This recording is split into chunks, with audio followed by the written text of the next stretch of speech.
What should I be afraid of? Everybody says like, oh, if you look at SMB Twitter, like you see all positive, right? This is good.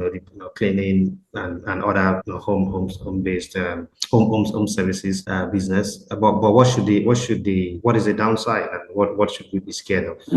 Staff and turnover of staff. One thing we haven't discussed is what's the staff onboarding process? How happy are the team? Yes. How well supported are they? Are they being paid a living wage? What has the turnover rate been, and why has it been high, low, non-existent? These kind of things to figure out. Providing sort of professional development, so on the job training, and that this can be done online. Staffing for sure is one thing that we always found a challenge, because we had a core team, but then there on the periphery there was always a churn of cleaners coming and going, and part of it is down to pay. Part of it is because some cleaners just want to do domestic, they don't want to do commercial.